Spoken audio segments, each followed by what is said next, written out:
So I see we're close to hitting 900. I think that's a good time to start without further ado. That way we profit the most of the class and the knowledge today.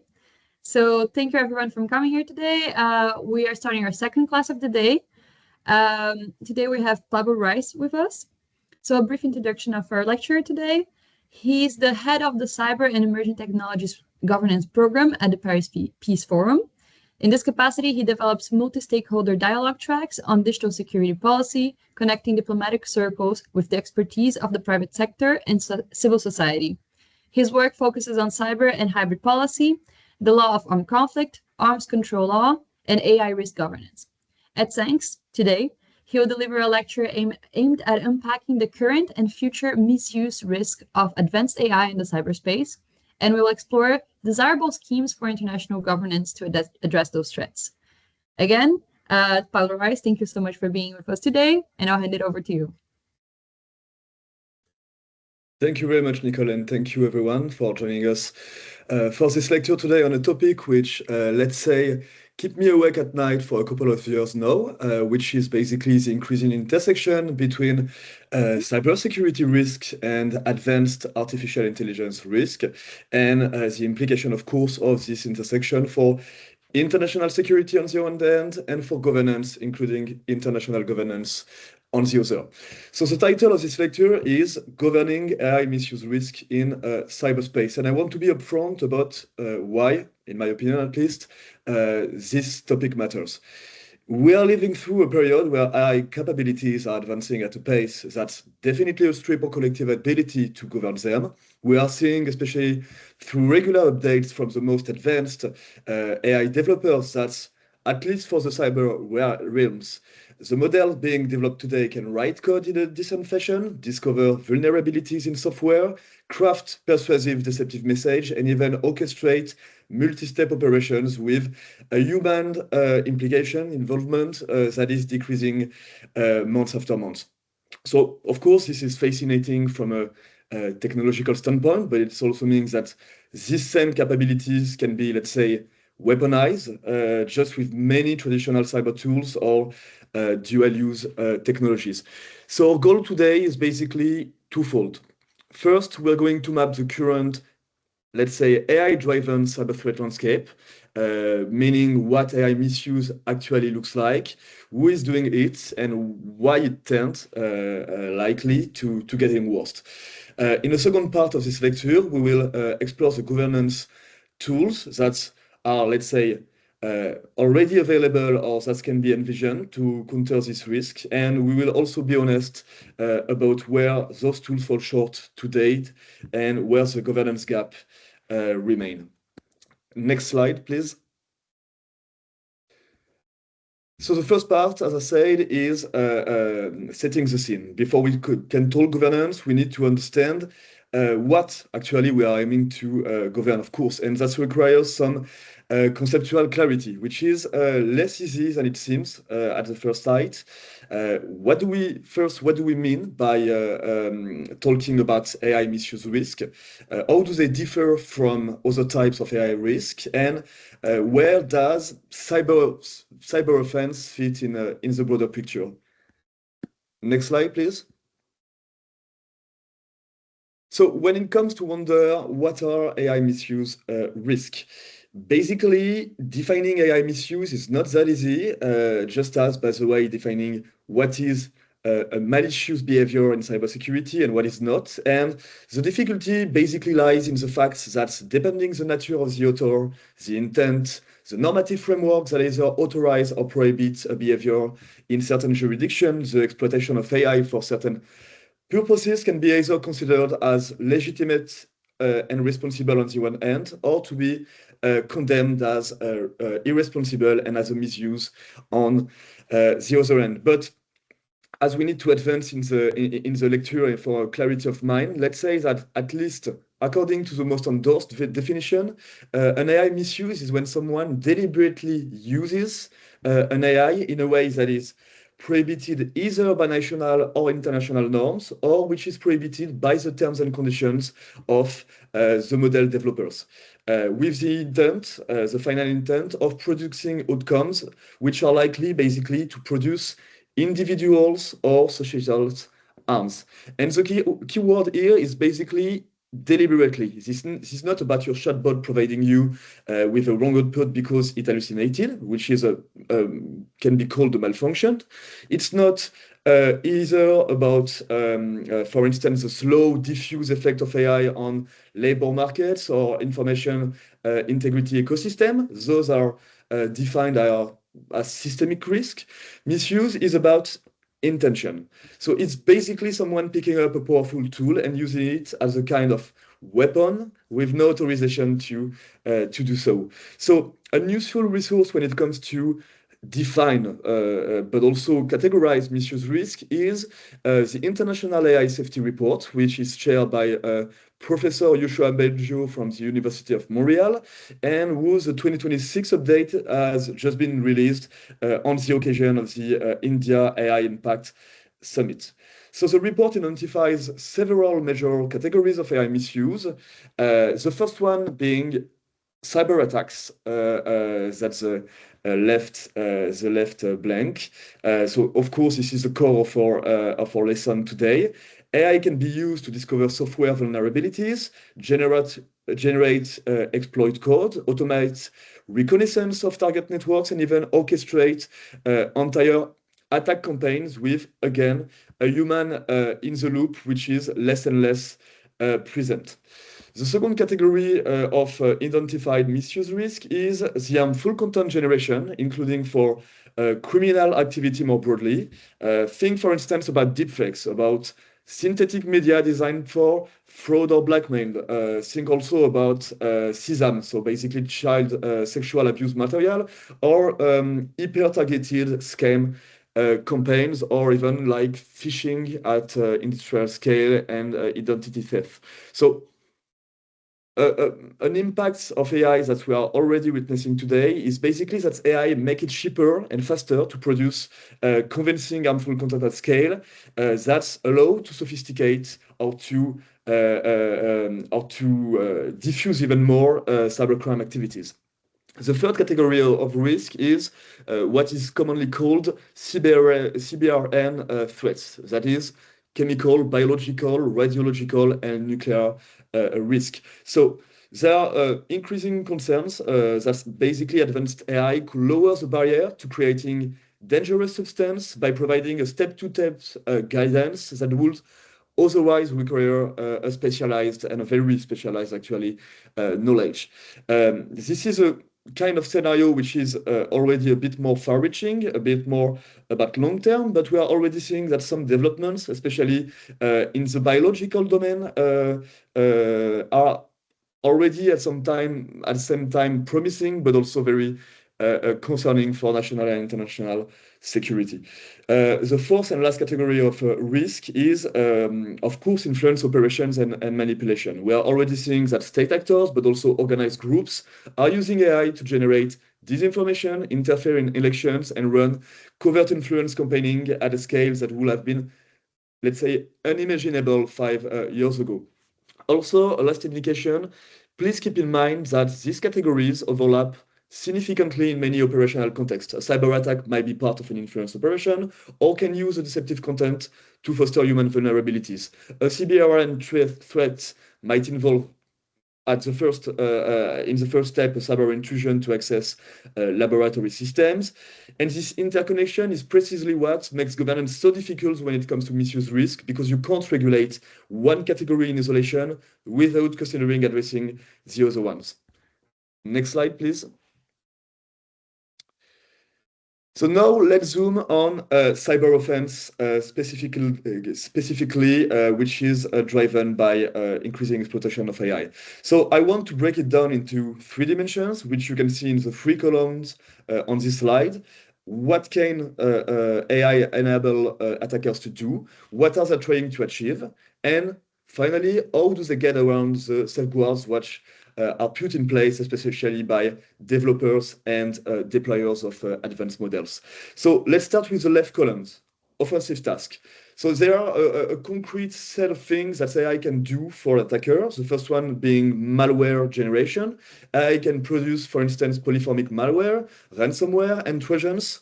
That's are more and more, let's say, able to mutate to evade detection. And we already are witnessing an increasing trend of this kind of AI-powered malicious tools.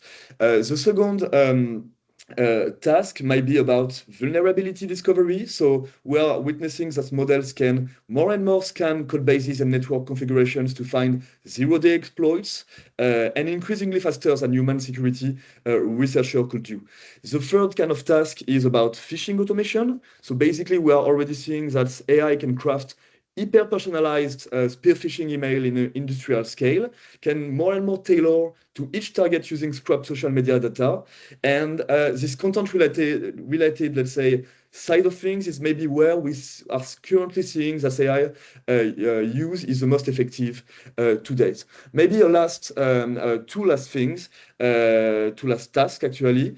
AI is more and more useful when it comes to exploit code writing. So basically, once a vulnerability is found, AI can generate a functional proof of concept exploit from the vulnerability description alone.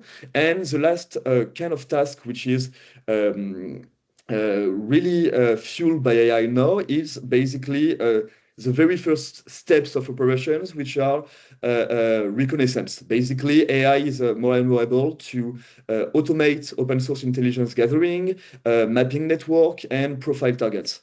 So the middle column now looks at the strategic objectives.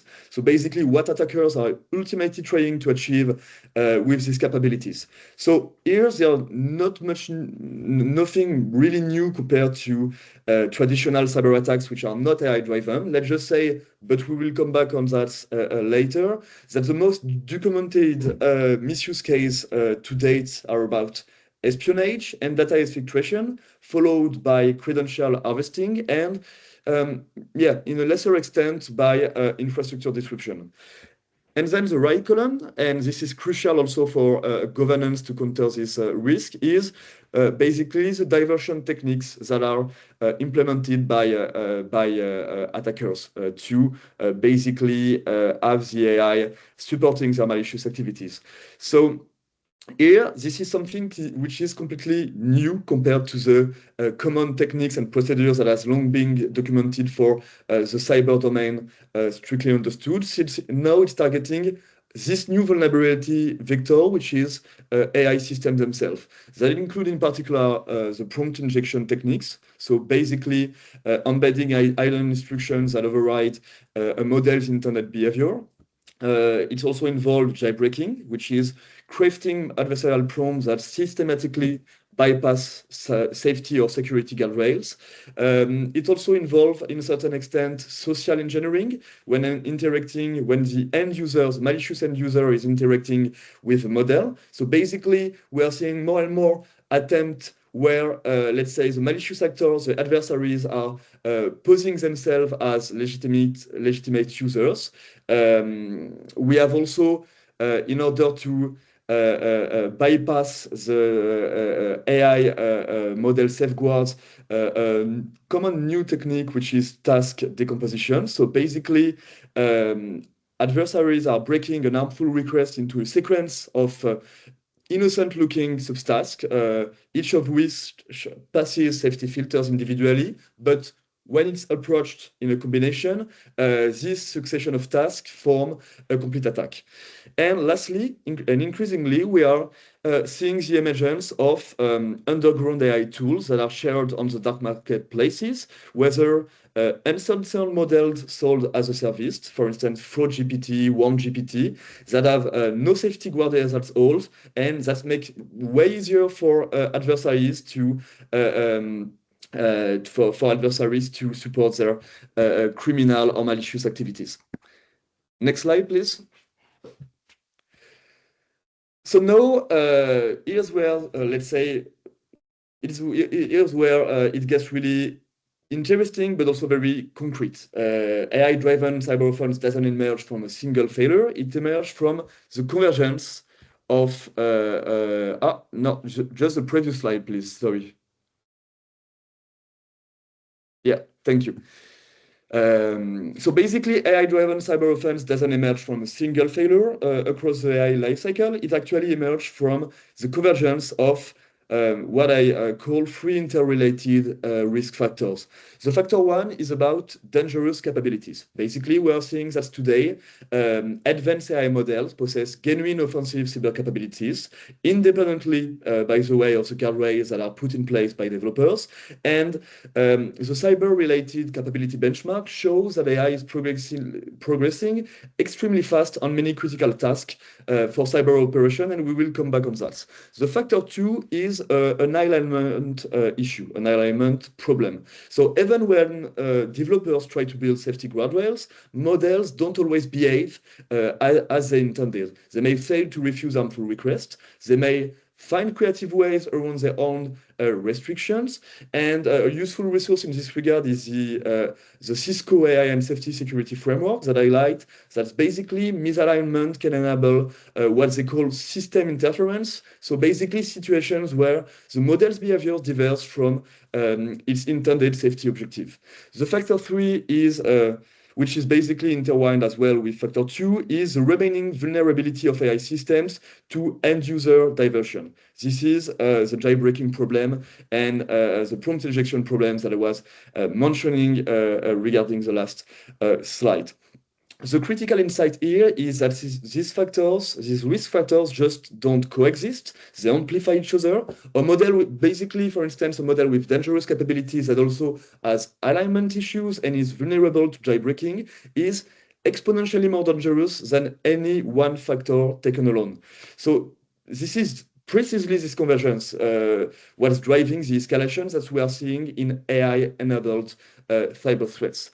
Let me give you very briefly a concrete example of how this convergence works in practice. So let's imagine a frontier model that has been trained on vast amount of cybersecurity data and is actually genuinely capable of discovering zero-day vulnerabilities. Here, that's the first factor, that's the dangerous capabilities factor. Now, imagine that this very model safety training is imperfect. It sometimes generates harmful outputs when requests are phrased in a certain way. And here, that's the alignment problem, that's the second factor. And lastly, imagine that an adversary discovers a jailbreak technique that reliably bypasses the model's remaining safeguards and knows that the end user vulnerability factor. So you have now a situation where a sophisticated offensive capability is accessible to anyone with basic technical skills and with a few dollars for API credits. So basically, that's the most likely threat landscape we are moving into. Next slide, please. I think we lost. Yeah, thank you. So yeah, now let's look at what is actually happening, or at least to what has been publicly documented, especially by advanced AI model developers. So over the past year and a half or so, the three of the four major frontier AI developers have published threat intelligence reports that has given us an unprecedented window into real-world AI misuse. So the first one of the most, let's say, high-profile one is the one which has been released by Anthropic in November 2025, and basically it reports that in September 2025, Anthropic detected, then disrupted what they describe as the first documented AI-orchestrated cyber espionage campaign at scale. So they documented that a Chinese state-sponsored group managed to use cloud code for autonomous or increasingly autonomous cyber operations. They broke down, Anthropic broke down the attack into small, no, the attacker, sorry, broke down the attack into small, seemingly innocent tasks and falsely claimed to be employees of a legitimate cybersecurity firm conducting defensive testing. So once again, we are again in a case of social engineering and of task decomposition. So basically, each individual request looked benign, but chained together, they formed a complete attack sequence. The results was that the AI performed 80 to 90%, according to Anthropic, of the entire campaign, reconnaissance of target infrastructure, vulnerability research, exploit code generation, credential harvesting, data exfiltration, and even the creation of backdoors for future accesses that have been disrupted by Anthropic later.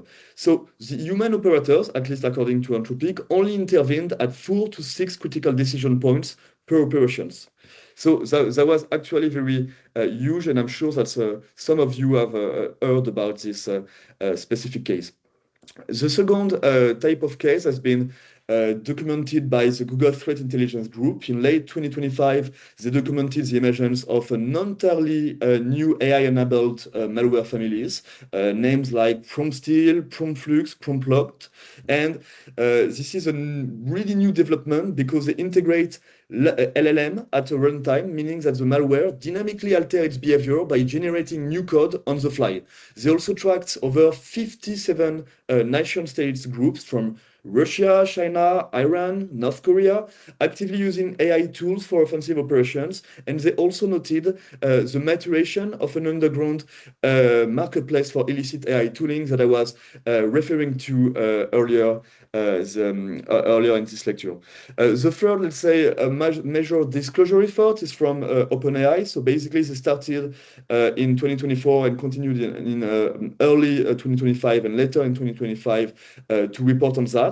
So basically, they claimed having disrupted over 40 malicious networks using their platforms from state-affiliated actors in particular, which use ChatGPT for malware refinement, phishing campaign design, and open source intelligence gathering. These threat actors also documented were also coming from North Korea that employed scams and a modular malware toolkit called Scope Creep, and that was built iteratively through AI-assisted development. So here's the three most, let's say, high-profile disclosure efforts to date. And maybe one observation before we move on to the next slide. Notice the information of asymmetry in this report. So basically, the defenders, whether Anthropic, Google, OpenAI, are telling us about some of the cases they caught, but we don't know first how many operations these developers have actually detected but not reported, and we don't know how many operations went undetected. So the evidence gap in this field is still huge, and that's a huge obstacle actually for an effective governance response. Next slide, please. So talking about governance, we are moving to the second section of this lecture, which is basically now that we have set the landscape, we will now explore what we can do about it in terms of policy and governance, what levers already exist to counter this risk, and where are the remaining gaps and unsolved governance challenges. So in this second section, I want to talk to you, to walk you through 4 governance dimensions. The first one is about evaluating capabilities. The second one is about identifying actual misuse cases in real-world setting. The third one is about reinforcing cyber defense through AI. And finally, allocating responsibilities among actors involved across the AI lifecycle, leading to harm to society or individuals. Next slide, please.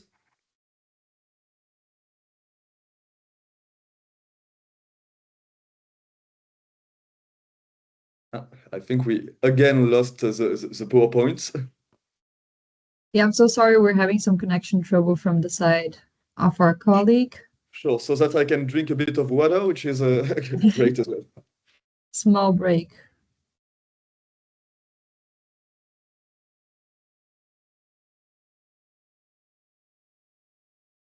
I will try sharing my own screen.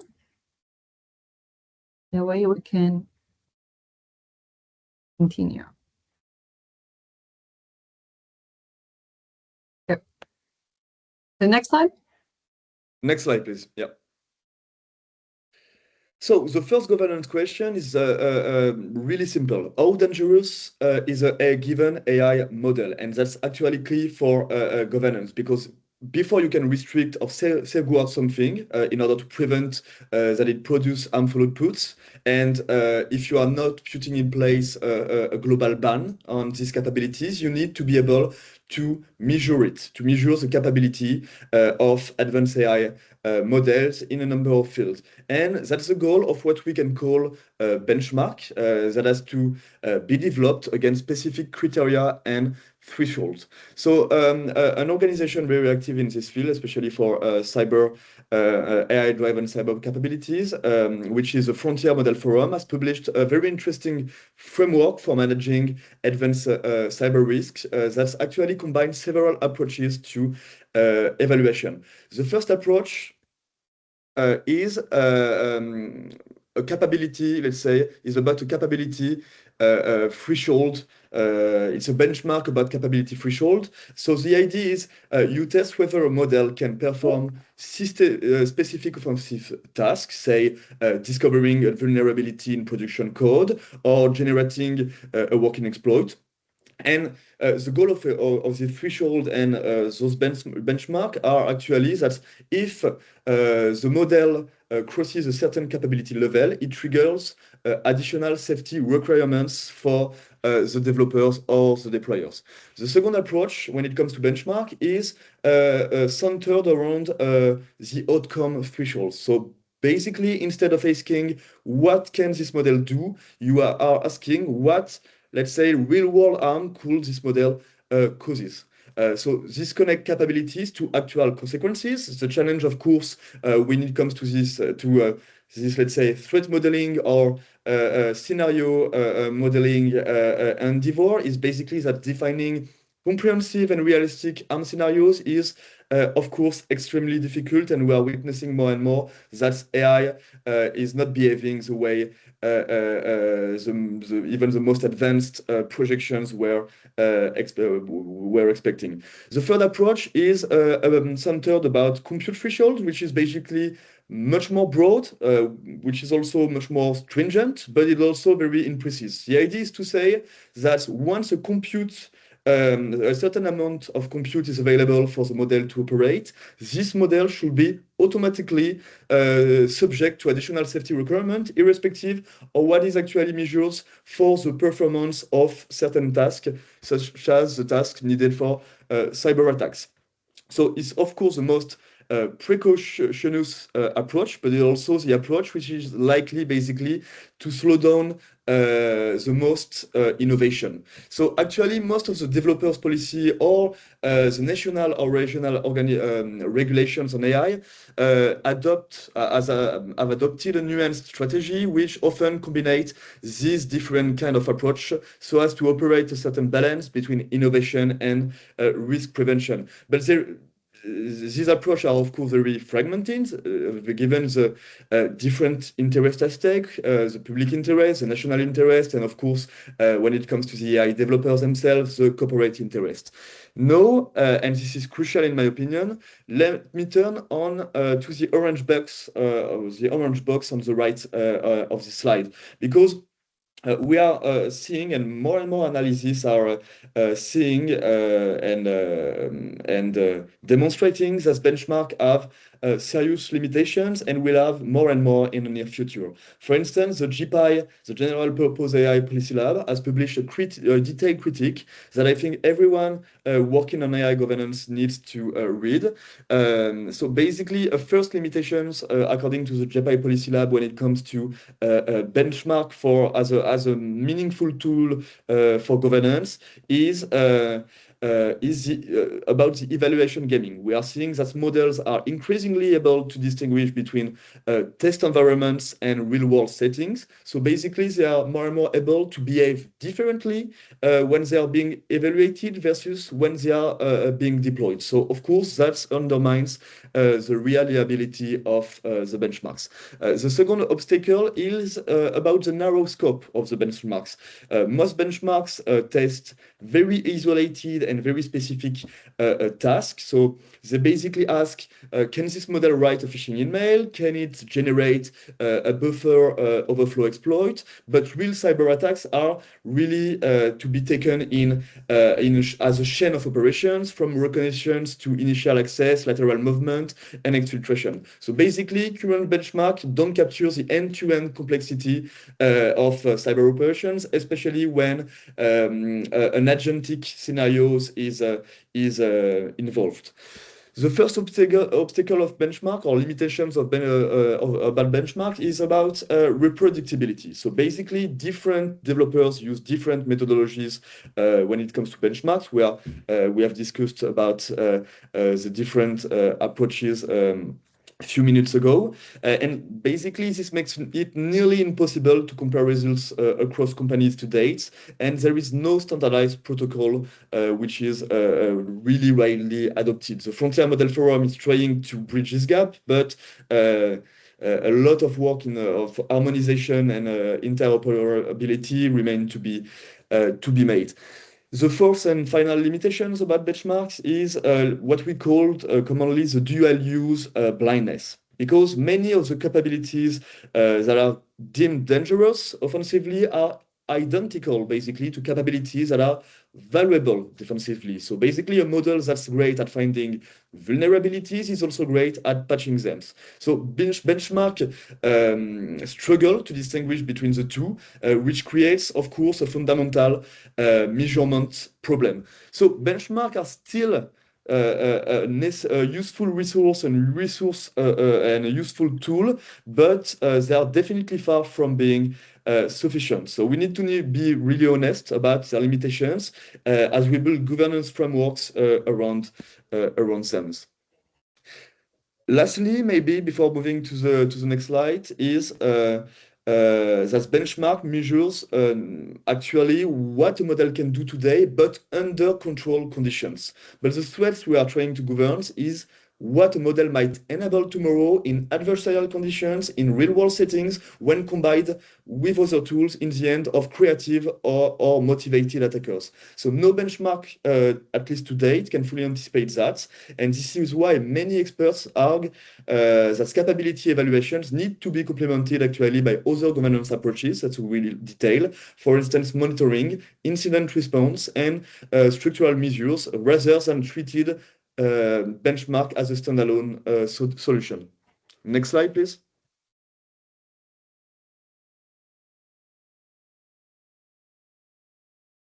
Is the slides on? Yeah, thank you. Great. So the second governance lever, and this is the governance lever I'm working the most on it, is about detections. Basically, can we actually identify when AI is misused for cyber operations in a real-world setting or, let's say, in the wild? This is actually harder than it sounds, and it's an area where we are still in the very early stages. So basically, I share with you a few, let's say, disclosure efforts from Anthropic, Google, OpenAI, and even Meta. They all have internal threat intelligence teams that monitor how their platform are being used. They're the ones actually who detected the campaign we just discussed. But there is, of course, an obvious problem. They are monitoring their own products. They have a privileged access to usage data that no one else has, including National Cybersecurity Agency or traditional cybersecurity vendors that still can play a role, but they don't have an ability to gain access on the model layer to really observe some patterns that are used by adversaries to leverage AI for cyber operation. So within the developers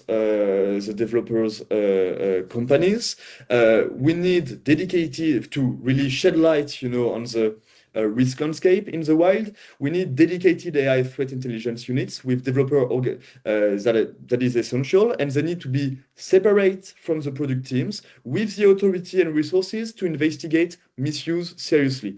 And how should they proceed, or how should how are they actually and already proceeding? Basically, several approaches are emerging. They can monitor API query patterns for offensive-oriented usage. For instance, clusters of requests related to vulnerability scanning followed by exploit generation. They can also develop AI-specific indicators of compromise. They can this indicator of compromise can flag when an AI model has been used in an attack chain. They can also build shared taxonomies and reporting frameworks so that the different developers and agencies are speaking the same language. Also, those frameworks or taxonomies should be shared with the broader cybersecurity community. And then they should, let's say, move forward and increase their disclosure efforts by streamlining the publication of transparency reports, just the reports that we discussed, so that the broader multi-stakeholder community, including policymakers, including global policymakers, can learn from real-world incidents. The key challenge when it comes to such goal is building a detection system, ecosystem that doesn't rely solely on the goodwill of AI developers. We need independent verification, shared intelligence, and standardized reporting. Right now, our understanding of how AI is being misused for cyber offense comes almost entirely from voluntary disclosure by an handful of companies. That's in my opinion at least, a fragile foundation for governance. Because what happens first when a smaller developer doesn't have a threat intelligence team? What happens also when a developer has a commercial incentive to not publicize misuse of their product? So we actually need some institutional mechanisms, perhaps regulatory requirements, perhaps industry-wide agreements that ensures that detections and reporting happen consistently and not just when it's convenient, actually. There's also a methodological question, and that's a topic I'm specifically working on, which is basically how do you even know that a cyber attack was AI assisted? In many cases, the adversarial outputs of an AI model, whether a piece of exploit code, a phishing email, a social engineering script, look almost identical to what a skilled human could produce. So attribution, as you might know, is already very hard in cybersecurity. So adding AI to the mix make it even harder. So we really need to develop reliable methods for identifying AI-generated attacks artifacts in an active area of research, which is an active area of research, but we are still in the very early stage. Next slide, please. So, of course, and a very common, let's say, response when it comes to the increasing use of AI by cyber adversaries is to reinforce cyber defense capabilities. Of course, we already said that AI can automate vulnerability detection and patching them at a speed that human analysts simply cannot match. It can power threat detection systems that identify anomalies across massive networks in real time, and it also can assist in incident response, forensic analysis, even predictive threat modeling. And as it stands now, the most common, let's say, diagnosis from experts is basically that AI tend to help more defenders than attacks. But of course, things might shift very quickly, and this is also due to the dual use problem, because every capability, and we are already seeing that in the cyber field, which is basically that every capability that make AI useful for defense might also make it useful for offense and irresponsible behavior. So this creates what I would call a governance paradox or dilemma, because strengthening AI-powered defense is necessary, but we need to find out how we can do so without simultaneously empowering attackers. So it requires thinking about access control, about what gets open sourced and what doesn't, about how in threat intelligence is shared and with room. So we don't have a complete answer yet. And in my opinion, I think that the truth is probably context dependent. For instance, in mature, well-resourced environments, AI-powered defense may have the advantage. Let's say that the shield may have the advantage over the sword, but in under-resourced environments, so small businesses, developing countries, local governments, AI-powered defense is likely to overwhelm existing defenses. This is also why capacity building, cyber capacity building, which is fully involving the new AI capabilities for defense, is extremely crucial in the year to come. Next slide, please. So this is also one of the issues that's kept me awake. That's kept me awake at night, which is a remaining question for governance. Let's say the accountability questions. So basically, how to articulate responsibilities for AI-driven cyber arms among the actors involved across the AI life cycle. Think, for instance, about the AI lifecycle itself. You have developers, companies like Anthropic, OpenAI, Google, Meta, who build and train the models. They conduct pre-deployment safety testing, capability evaluations, red teaming exercises. They also implement safeguards and publish transparency reports. But should they be liable when someone circumvents those safeguards? You have also the deployers. So basically the companies and organizations that integrate these models, the advanced models, into product and services. They handle basically use monitoring, access control, incident responses, API safeguards, and they may also operate in regulated sectors with specific compliance obligations. What responsibility do they bear when harm happen? And finally, you have, and this is maybe the less covered dimension, you have the end users, the people who actually interact with the models. And in theory, at least, they have responsible use obligations. They have to comply with the terms and conditions of the model developers. But where does the boundary lie between a user who misuse a model and a developer who failed to prevent that misuse? And this is still an enormous legal and this is still a huge governance problem, which has enormous legal and economic consequences, including for matters of insurance, for instance. And right now, there is no a real consensus on the answers, either at the national, regional, or even less on the international level. To maybe illustrate how difficult this is, let me point you to the red box at the bottom of this slide, which is a very interesting, let's say, use cases, which is basically the failed EU AI liability directive attempt. So back in September 2022, the European Commission proposed a directive that will have harmonized civil liability rules for AI-caused harms across all member states, or across the 27 member states. So in basically, the bill introduced, the bill draft introduced a presumption of causability, meaning that if you could show that an AI system was involved in causing harms, the burden of proof shifted to the developers or the deployer to prove that they were not at fault. It also included disclosure obligations so that the victims of those harms could access the evidence they needed. So there was an ambitious proposal, and eventually it has been withdrawn in early 2025 because, basically member states couldn't agree on the content.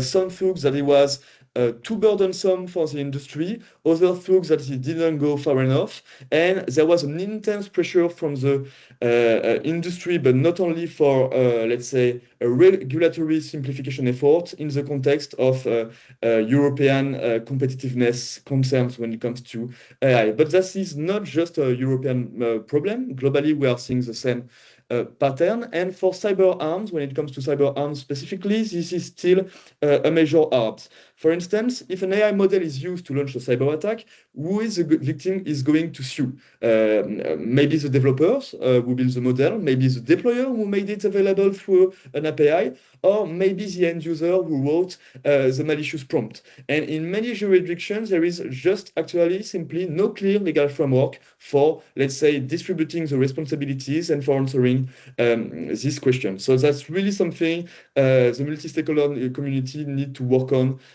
very heavily in the coming months and year. Next slide, please.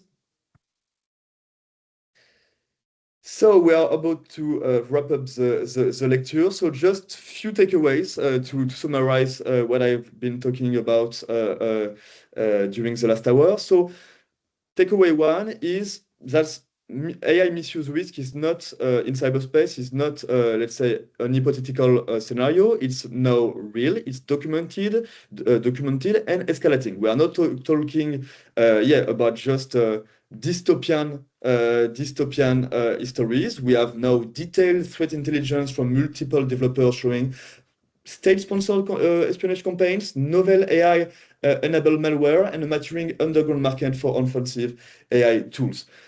Takeaway two, cyber offense emerged from the convergence of three factors: dangerous capabilities, alignment failure that we can safeguards, and the vulnerability of AI systems to end-user exploitation through techniques like jailbreaking or prompt injection. Three, current evaluation benchmarks are necessary but insufficient. They're struggling with agentic scenarios, for instance, with the dual use ambiguity between offensive and defensive capabilities, and with the growing problem of gaming by model that behave differently in test versus deployment settings. The fourth takeaway is that AI-powered defense is essential, but the dual-use dilemma means that governance must actively manage the offense-defense balance by helping develop better defensive tools, but not amounting to empower attackers and adversaries. And the last takeaway is about that liability and responsibility allocations across the AI lifecycle remains the most pressing unsolved governance challenge. The withdrawal of the EU AI liability directive in 2025 illustrates just how difficult it is to build political consensus on this issue, even in a region that has been at the forefront of AI regulation with the AI Act and the AI General Purpose Code of Practice, for instance.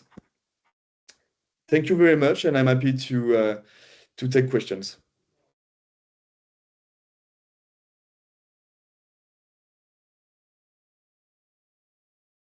Thank you so much, Pablo. I just had to take off the screen on my side. Sure. We have a lot of interesting questions from our participants, a lot of them. So I'm sorry in advance for our students who I won't be able to represent the questions for. But I'll start with one. If AI companies are collecting and potentially storing every conversation users have, including sensitive personal, medical, and professional information, and using it to train their models, does that constitute a form of AI misuse in itself? So the privacy concerns are really huge when it comes to either AI training or AI developers keeping the information you introduce in the chat of their platforms. Of course, it's not considered, at least under the most serious academic efforts, as a misuse risk at itself. It's a standalone privacy risk. But of course, when it comes to basically protecting your data from being misused, actually, or to be used the way you didn't expect for, which is also a goal, basically, of cybersecurity, is a very important concern. So that's also why when it comes to data for training models, that there is more and more procedures, legal proceedings, or more and more concerns about what data has been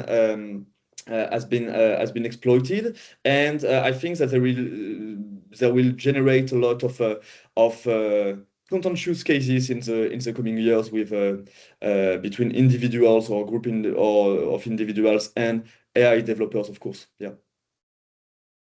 Thank you. I also saw another very interesting question, that is, if AI cyber capabilities are rapidly improving, should global governance focus more on controlling the foundational model capabilities, therefore controlling the companies and what they can produce, or preventing misuse by the end users? Which one could be a potential focus? So basically, that's the real question I'm working on as part of my role at the Paris Peace Forum. For now, most of regulations, either at the national, regional, or international level, have focused on the requirements, safety requirements from developers, from advanced model developers companies, either at the development or deployment stage of models.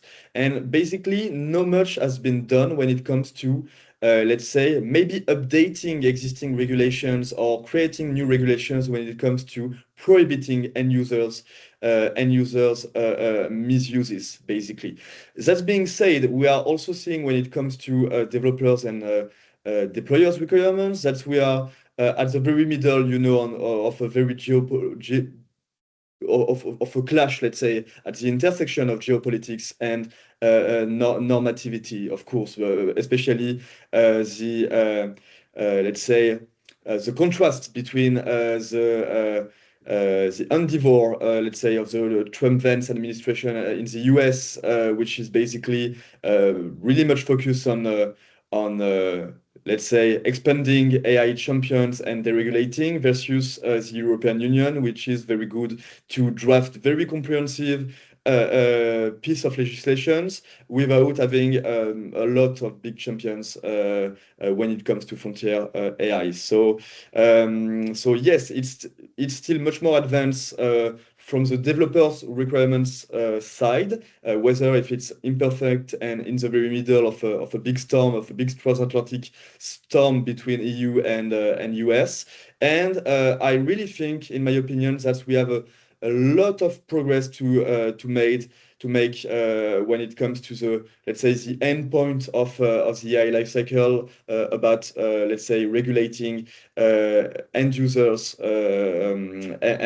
behaviors. And I really think that this is something that we could honestly agree, even from a transatlantic perspective, for instance, and also, of course, with every other countries, because it's not just about the US and the EU, but that has to be done also in the UN context. So basically, with a consensus or a huge majority of world countries. Yeah, there's a lot of questions left unanswered in all the fields. I see a question about if the law is still unclear, how do we stop developers and users from just blaming each other after a major AI cyber attack? Do you have a plan in mind, or there could be a solution for that? Yeah, the solution is basically to advance on a real framework that allocate responsibilities, not only in a national setting, because of course this is very much transnational problems, but we really need at the beginning at the regional level, but in a ideal scenario at the international level, a real distribution of responsibilities, because otherwise they will still, I mean, there is still end users and developers or deployers blaming each others of course, yeah. I have a question, I think, about international intervention, which seems very interesting. If a state poisons the training data of a widely used AI system, e.g., a large language model used or a facial recognition database, to create a backdoor or a specific bias that can be triggered later, at what point does that become an act of intervention or a violation of sovereignty? Is the act of poisoning the data the hostile act, or is it only when the backdoor is triggered? Yeah, actually, no, that's a really good question, and that lies to my, let's say, my first loves, which is international law, because I have an international legal training. It's very difficult, because if you are talking about data poisoning, basically it depends if the model is based on your territory or based on the territory of someone else. Basically, this is also why we need to advance on, let's say, AI, let's say, on the new techniques that allow AI diversions at the international level, especially to update existing UN norms of responsible behaviors with regard to the use of ICT. In my opinion, I think that this could lead to a qualification, foreign interventions. When it comes to know, let's say the real time of let's say the triggering of the intervention is a bit tricky, but definitely a question for governance as well. Yeah. Great. And I have a question about ISO ESC. Does ISO ESC sufficiently address AI governance, risk management, and accountability? If so, why it is not used as the primarily standard that the industry must adhere to? Oh yeah, okay. So basically, I'm really not an expert when it comes to technical standards, but from my perspective or from what I read, I think that's no, definitely not the golden standards, because this is not the standards the most commonly mentioned. No, it's an important standard, but it can't be a standalone solution, definitely. Here another question more focused on um, Africa. It's quite of a complex question, so feel free to Yeah. broaden it also with your answer. But what frameworks could protect developing regions such as Africa from becoming testing grounds for unsafe AI technologies? No, actually, that's a super good questions, because already in the cyber realm, we are, let's say, very concerned and from a long time now about what we call safe harbors. And safe harbors can be either, let's say, uh, with the goodwill, with the support of the national authorities, or just at the, let's say, at the prejudice of national state authorities, because basically they have less regulatory monitoring capabilities, less capabilities on the technical at the technical level as well. Basically, I really think that let's say capacity building at the intersection of AI and cyber is it will be key in that respect. So basically, the work a number of development agencies is undertaking, not only from an unilateral perspective, but in close cooperation with national authorities, including authorities at the local level, to really match with the need of the communities and the ecosystems in these countries. I also really think that we need to let's say, develop more and more in the emerging or the developing countries, call it whatever you want.